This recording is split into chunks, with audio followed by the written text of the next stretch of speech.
Okay, welcome back. Good to see you again. Thanks for joining the channel. Hope you're all well. This is something I bought on eBay for myself. Something I've always wanted is a vacuum tube voltmeter. This is not a vacuum tube voltmeter, but I bought it anyways because it behaves like one, and it's HP, which means by default it's quality and accurate. And yeah, these things are robust and they last forever, and they're a good piece of gear. And yeah, I needed something that had vacuum tube voltmeter type performance and operation on my bench, and this one fits the bill. This is a HP 427A, and it's just called a voltmeter, but it has DC volts, AC volts, and it has an ohms mode as well. So it's like a benchtop multimeter. This is how I got it. Came with a Craftsman plug-in transformer that puts out 24 volts at 200 milliamps. So this is obviously not something that came with it. Originally these had one option, and that option was the AC power built into it. Otherwise it ran off batteries, or a battery, a 22 volt battery. Don't ask me why. So looking at it, it looks all complete and it doesn't look damaged, but it is filthy. Yeah, you can see the filth on all the knobs and the binding posts. It came with this sticker on it. I think maybe it was in an auction, I don't know, but that's how it came.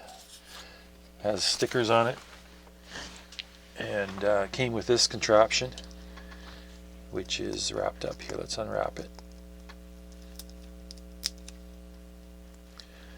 Looks like this is somebody's solution to a battery eliminator, it looks like.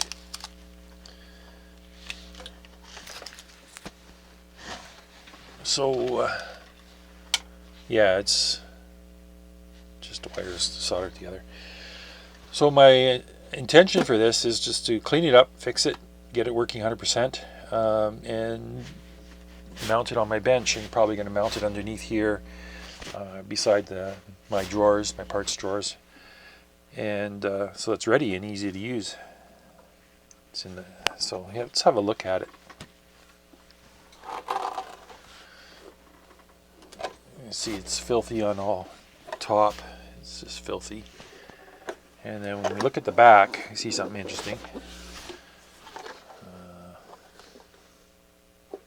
Something interesting here, that's for sure. This side, it's got all the panels, everything's here. Doesn't look smashed or dropped or anything, so that's good. This here, somebody who took the pleasure of, or had the courtesy of naming this for me. This is the AC adapter. So I assume I plug this in here, and that's my power supply. So let's get rid of this. On this side,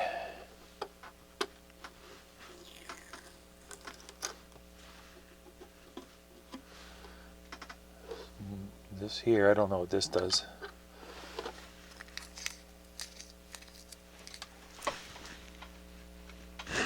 Oh, I get it. This is the voltage input. So now, I'm assuming, actually I shouldn't assume anything with this, because what is going on here? We have a 24 volt DC power adapter that's probably putting out closer to 30 volts. Let me measure this.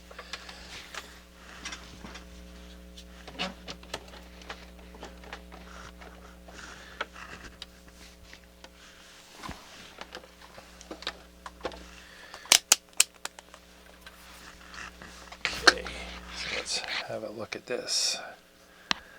I'm assuming the black is negative. Okay, so no, it's only 21 volts. It's unusual. Why is it so low?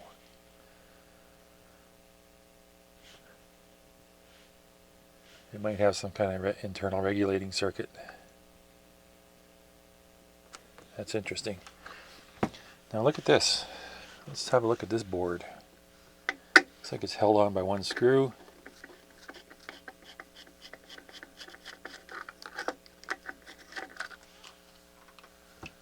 Wow. Somebody took the time to build this. Okay. So the black is negative, the positive, the red is positive, and things are just tacked together here.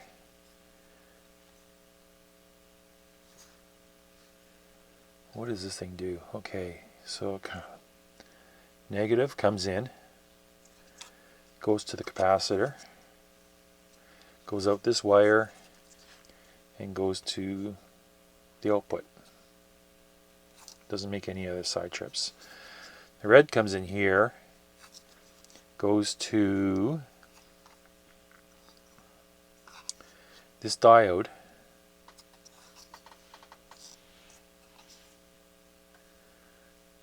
this diode goes to the capacitor, and it goes to this diode, which goes to this diode, this diode, this diode, and then there's a long string of diodes. The orange wire goes to the output. It's interesting. Why would they use 1, 2, 3, 4, 5, 6, 7, 8, 9, 10 diodes to drop? So that's what they're doing, is they used it to drop voltage. Let's plug this in here. And let's measure this.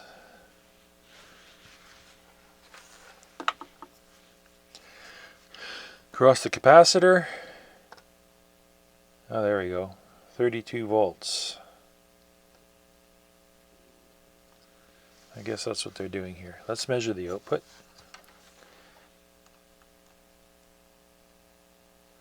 .8 volts. Seems awfully high.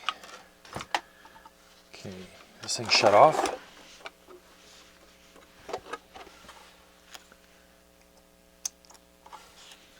I don't even know if I should plug this thing in. Let's see if this works. Turning it on.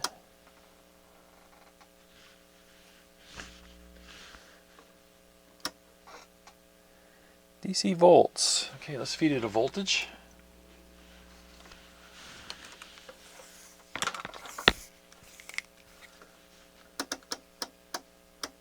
.30 volt range. You have to zero this. Okay, and then we'll connect up our voltage source. And it's should be around 11.2. And what do we got here? On a 30 volt scale, I have 12 volts. 12 volts. Let's see how this measures.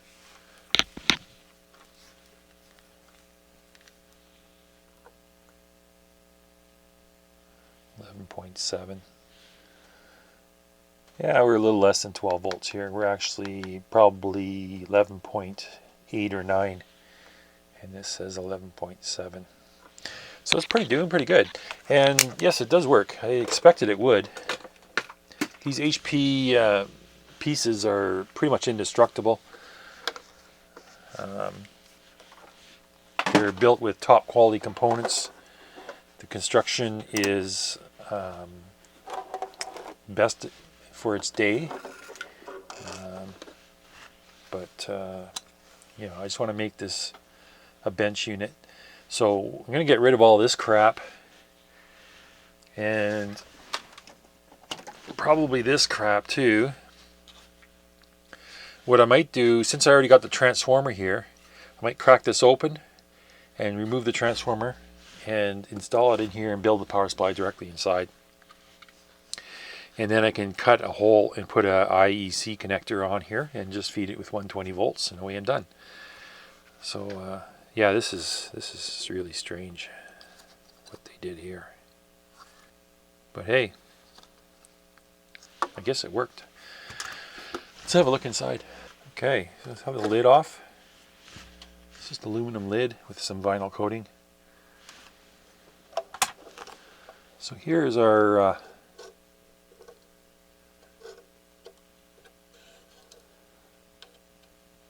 top. This is like actually a battery compartment. There's missing a clamp that holds down the battery, the 22.5 volt battery, and there's a couple of lug thing here. These are loose.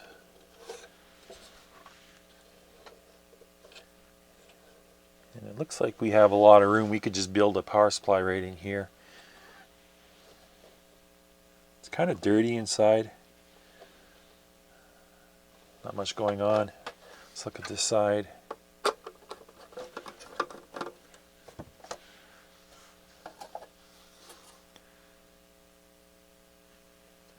I see a little bit of water damage around the outside here.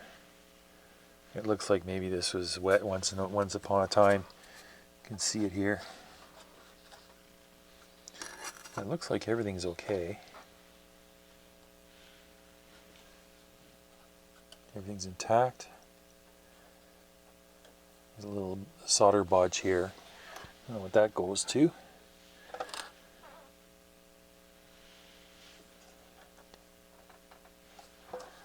Somebody's been... What is going on with this resistor?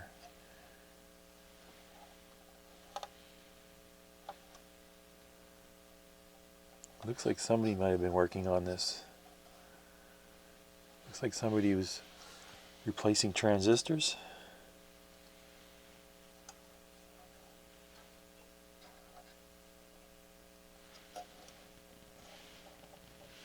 What is that?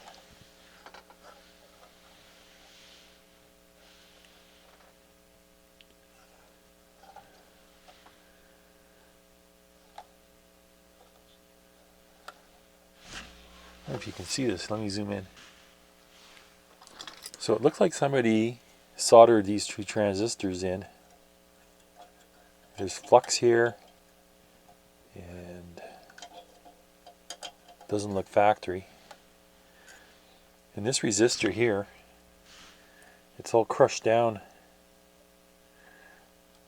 I don't know if I can lift it. Looks like it was shorting on another trace. And there's flux here, like somebody was soldering. So I'm going to have to check this. This is a 1K resistor. Looks damaged. Damaged or melted, one of the two. Okay. Everything looks intact for the switching. All the range switching here looks good. I don't see anything that's been cut or replaced. Okay. I hope I didn't buy a dog. Let's look at the other side.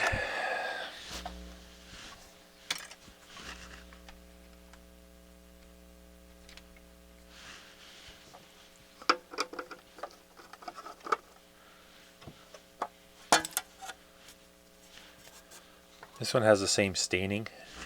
It's got like bug, it's got some bugs here, dead bugs. I'm gonna have to take a good look at this and clean it.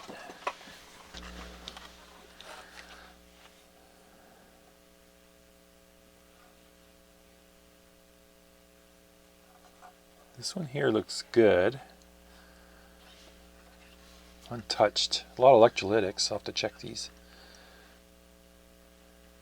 But it is working now, so I'm assuming those electrolytics will be okay. Range switch.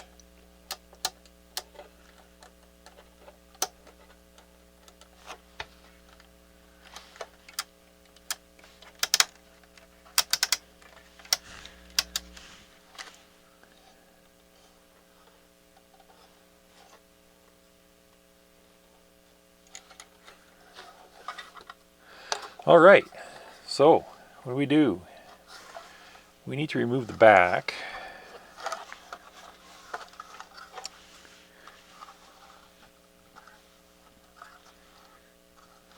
Let's remove this.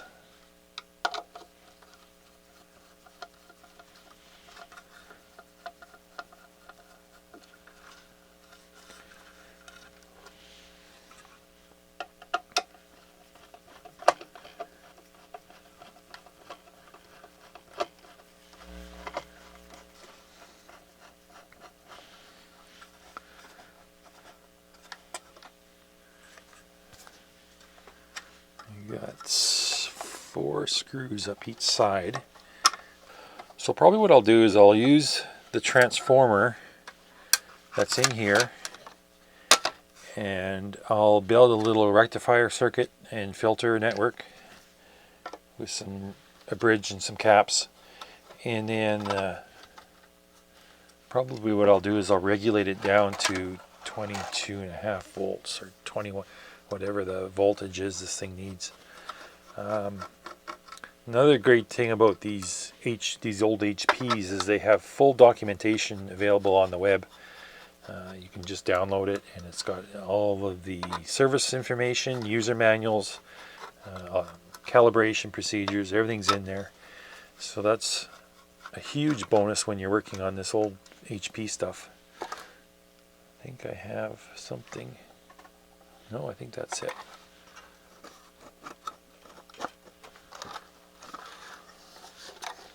I need to remove the bottom now.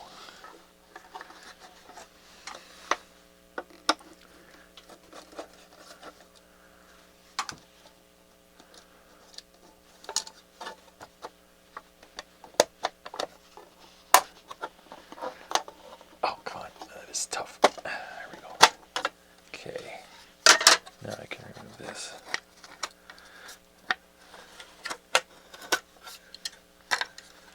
And we can remove this and that mess too. This is not doing anybody any favors.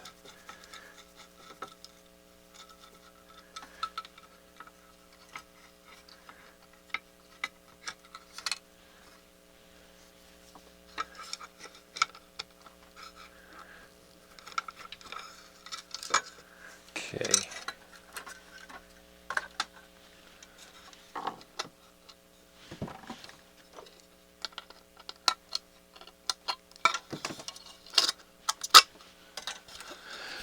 All right, I'll remove that, and that will be my good location for my IEC connector. Let me see, I'll get one out of the parts bin here if I can find one. This thing's going to need some serious cleaning. I might have to just remove the faceplate too and take it all apart and clean it.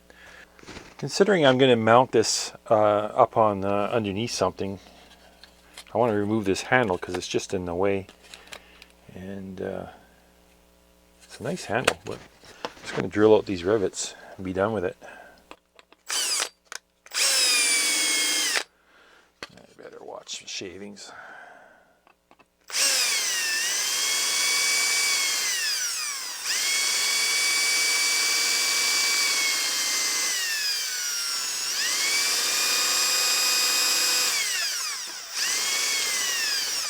That's it there.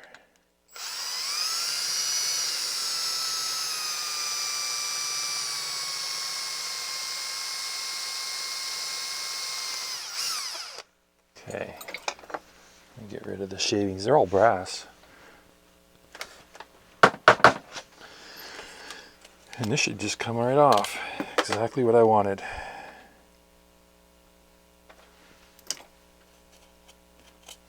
Alright, it's not pretty looking, but it'll clean up nice. And that'll be the mounting up underneath the shelf that I'm going to put this on. So I was just going through some cleaning and to clean the front. I don't know if you can see any difference here. It looks a lot better in real life. I'm just going through it. I was cleaning the knobs. This one's loose. Look at how that switch gang moves when I manipulate the switch here. That's no good because eventually you're going to get broken wires from the flexing. So I'm just going to go in here and try and tighten this a bit. Should really use a wrench, but I don't have one that size handy. And yeah, it was a little bit loose. Let me see if I can get a little more torque on that. That's better. This one here, it's moving a little bit. Let me see if I can get some on this one too. Yeah, that one's loose. They're both loose.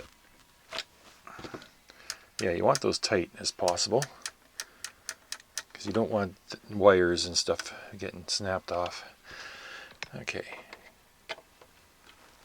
That one's good. Check this one again. That one's good. All right, on to, I'll show you what I've done. I installed the power transformer and IEC connector on the back, and this power transformer had a little rectifier board and it had pre-drilled holes, so all I had to do is add a capacitor and a couple capacitors, and now I have my power supply here. I still have to regulate it down, so I'm going to make a little regulator on a piece of perf board. And but what I want to do right now is I want to measure the current consumption of this thing to see how much current I can expect the power supply to deliver. So I'm gonna hook it up to the ammeter here. So let me get the camera set up. All right, so I got the meter connected to my bench supply, 22.5 volts. That's the battery voltage, nominal battery voltage. And I got it fed through my bench multimeter measuring current. So I'm going to turn this on now. Let's see what it says. This is the battery test mode, and it is reading,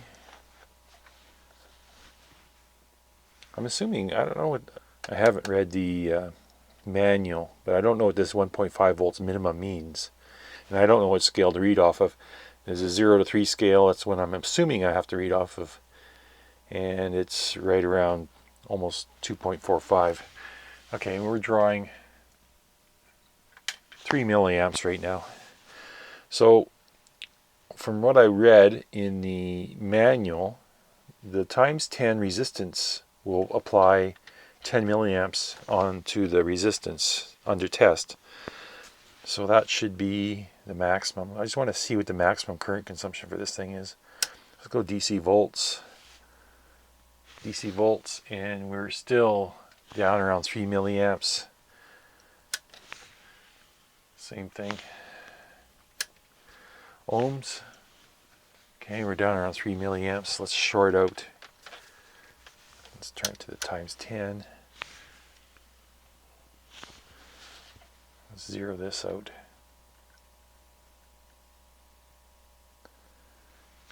We need to infinity this out. That's what we need to do. Okay, so if I short this, it should read a low ohms. And it is reading 0.1 ohms times 10. Is that one? Okay, our current consumption has gone up to about 12 milliamps. That seems like it's probably about the most this thing will ever draw from the battery. 12 milliamps. So again, that's a good number to keep in mind because I have to design the power supply around that.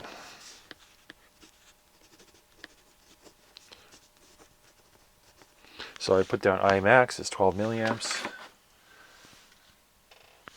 And let's try a different range. And it drops to 3.7 milliamps. 100K range is back down to 3 milliamps. The 1 meg range, 2.77 milliamps. Okay. Let's go AC volts. And AC volts reads about 4 milliamps. With no signal, of course. Let's see here, what is going on with this thing? Just picking up stray. Yeah, that's what it's picking up.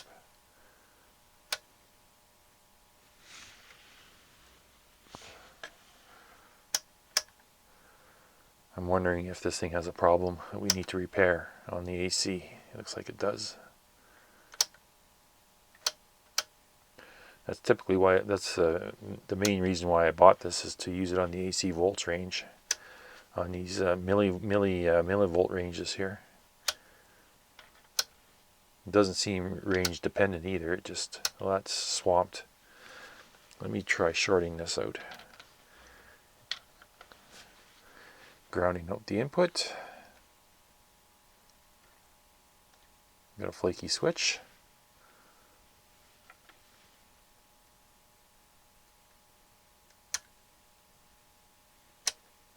Okay, we'll get to that later. Okay, here's a look at what I proposed for the power supply. I'm not going to make this video about building a power supply, I'm just going to build it, but this is what I had in mind. And what I need to do is I have to provide 22.5 volts, and I want it regulated and clean signal, so that's what's going to come out here.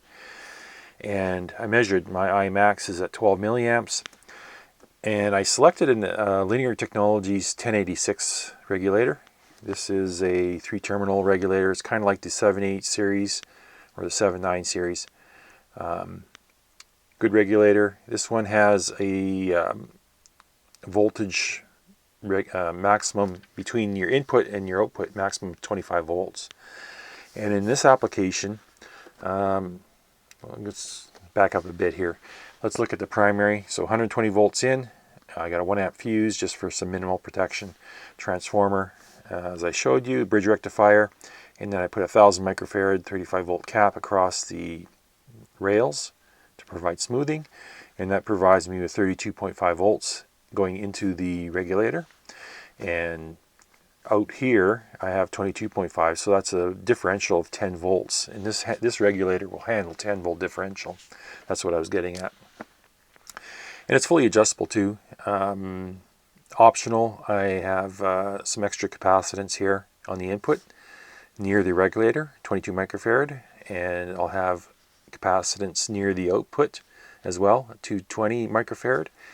And since I'm going to make this adjustable, I can go through with the formula and figure out what the values of R1 and R2 are, and I can figure out my adjust current and my voltage reference and use all that, and I can figure out these two values. But I think what I'll do is I'll get it in the ballpark with this formula, and then I'll provide an adjustment trimmer on one of these here, maybe in the middle. It could be a third resistor in the middle, which would be my trimmer,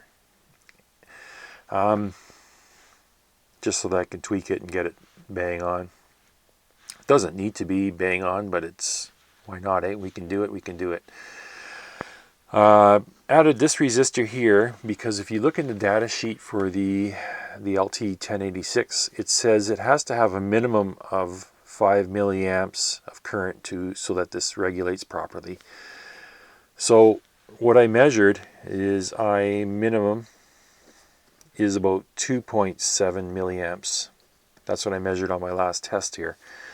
So that falls below the 5 milliamps minimum load. So I'm going to add a resistor here, and I calculated this one out to be about 4.5K to give it about a 5 milliamp. But I can adjust this to anything I want. Probably end up adjusting this up or down maybe a little bit, just so that we have that minimum 5 milliamps on the regulator when the item's turned on, and so that it can regulate properly. Other than that, don't know if I want to add a LED pilot light, because there's really no way to add one without butchering the front.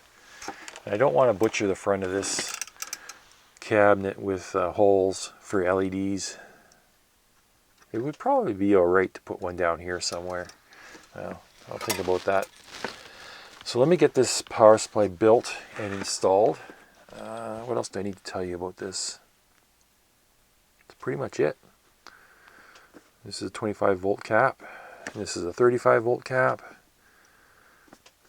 35 volt cap here. There's a smoothing cap here. This one doesn't need to be, this one can be like a 16 volt.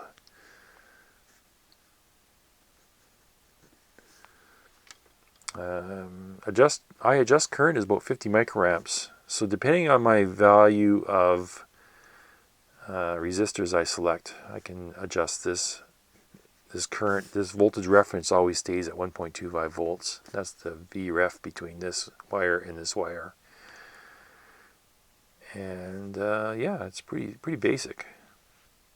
Okay, so I'll get busy building this and we'll get it installed. Okay, now that I got a functioning multimeter, I can go through and do some checks, and the manual's excellent in this regard. It gives you all the procedures for doing all the checks and all of the alignments.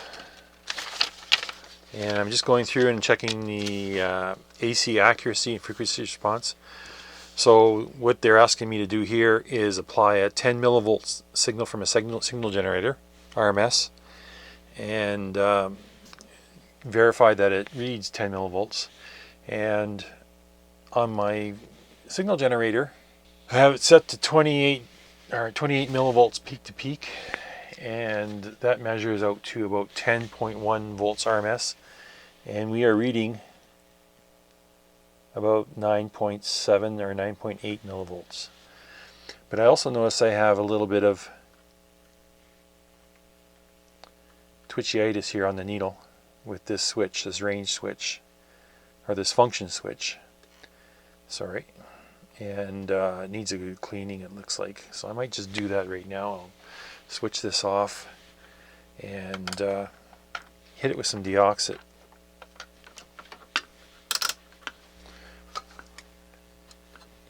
It's this one here. Okay, I put the covers on just because I think I was getting some stray signals into it, and it seems to be behaving a little better. I cleaned this function switch and is now stable, but then this range switch is also flaky, as you can see. So I might have to go back and give that a spray. I didn't spray that yet because I should have. But it's showing fairly good accuracies within 2%, and that's exactly what it's supposed to be. See, now it's reading low, now it's reading high, so definitely have to go after that switch, and I'll clean that up. Seems like the switches are behaving a little better now, but when I shut off the signal source, I'm still getting stray signal. So I guess it's my leads, which you can't really do much about. My test leads. Let's turn the signal back on. And it does need an adjustment. So let's go down to 100 millivolts. And let's turn this up. Okay. That reads 99.7 millivolts on my RMS meter. And we are getting, let's see if I can tweak this a little bit. There we go. 100 millivolts signal, and we have here, we have pretty close to 100 millivolts signal. Let's try it on the, and we are getting a little bit over. It's actually pretty close. Let's try it on the 1 volt scale. Let's turn this up. I'm just going to turn my signal generator down until I get exactly 1 volt RMS. And we are reading a little bit over.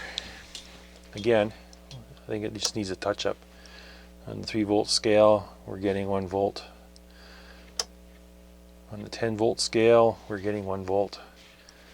Seems like everything's working here. Good. Go up to maximum on my signal generator. I think it's got 15 volts. 20 volts maximum, and I'm rating 7.14. 7.14. What do we have here? We have 7.1. A little bit under 7.1. So it's doing well. The 30 volt scale, 5, 6, 7, and a little bit. Yeah, it's pretty accurate. Okay, let's move on to resistance checks. So I have a number of precision resistors here. These are 0.01% resistors, and you can buy these. They're relatively cheap. They're probably around $1 a piece, or maybe less. I have a 1K. Let's see what else I have here. It's too high. 100 ohm. Let's try with the 100 ohm first. Now I've zeroed out, or not zeroed, but I've infinitied. Oh, it's drifted already. And set this right to the infinity mark, and we should have our 100 ohm resistor should read right at 10, I believe. And it's not, it's a little high. Okay, let's try next range. Zero this.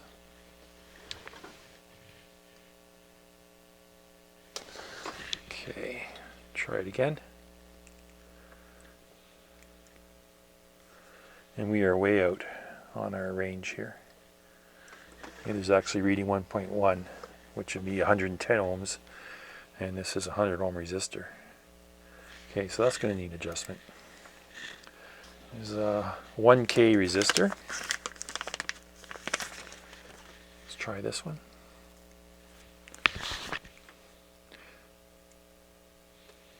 Okay. Really getting drifty.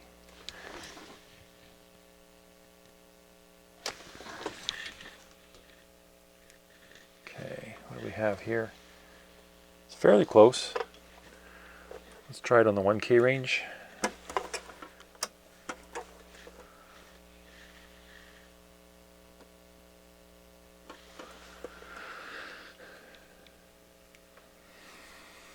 And we are getting 1K, bang on.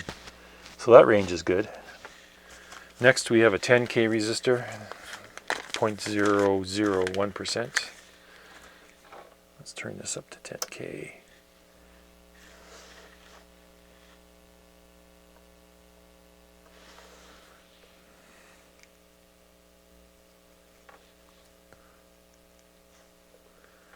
And what do we have? Bang on. Bang on 10K.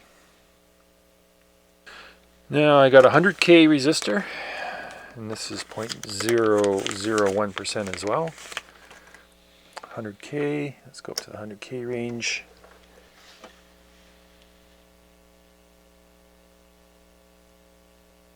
Zero this.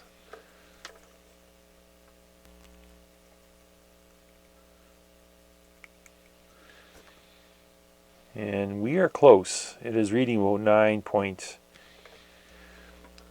0.99. Might be a little bit of adjustment there. Let me check the zeroing again.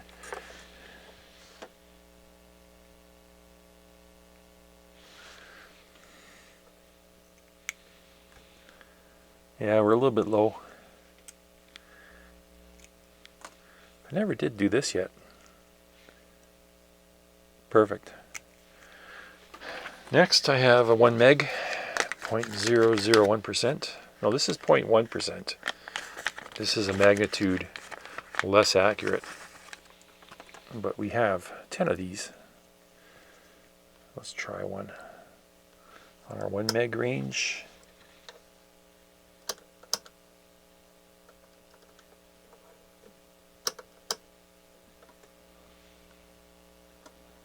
You can tell things are getting sensitive now. Okay. A little bit high. It's reading about 1.005 or so. It's a little bit high. Okay.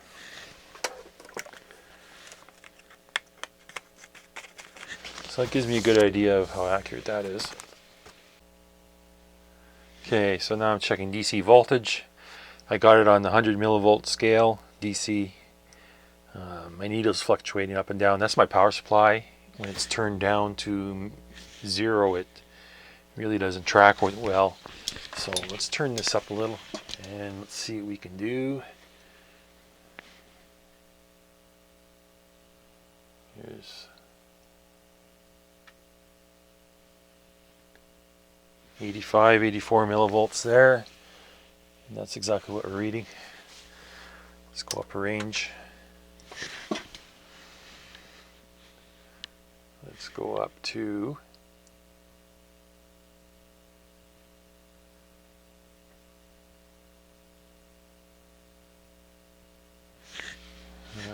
hang on. We are too high. Let's turn this down.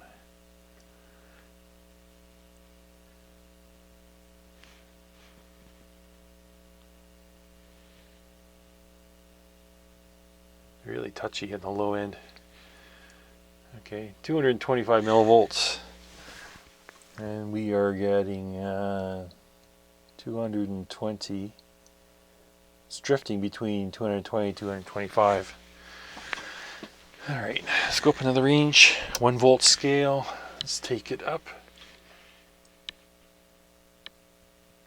Here's 803 millivolts. 803, and I'm reading probably 820.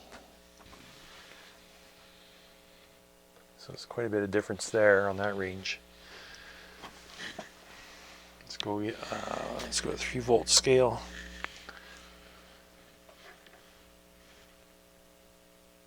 Take it up to 2.8 volts. And we have 2.80 volts, and we are reading almost 2.9. So that ranges out quite a bit too. 10 volt scale.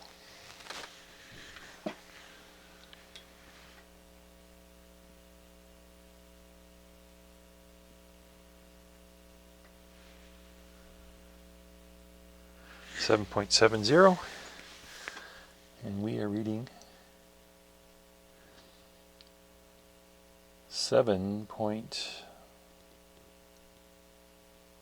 almost 7.9. So quite a bit out. Those DC ranges are out quite a bit. So I think I have a good idea on what to align here. Okay, so I'm going to pull the alignment instructions and go to town. This area here is kind of concerning. Somebody's done some soldering, and this is Q6. This is the input FET, and there's this component here. It's a two-legged component. I'm assuming it's like a Zener, but there's no mention of it in the service manual or any of the manuals. So I'm just going to remove it. Not sure what its purpose is there, but we're going to remove it, and we're going to see if it behaves any different, because I'm kind of having troubles calibrating it on some of the ranges. So let me take that out and I'll get right back to you. Yeah, I removed the component. Where did it go? I tested it, and it's a two-legged device. It's a metal can, gold leads, and it tests as a diode, but about a 970 millivolt drop, and it doesn't seem to have any effect on the input of the meter itself. I think somebody tacked it on there just as a protection device. I'm not sure.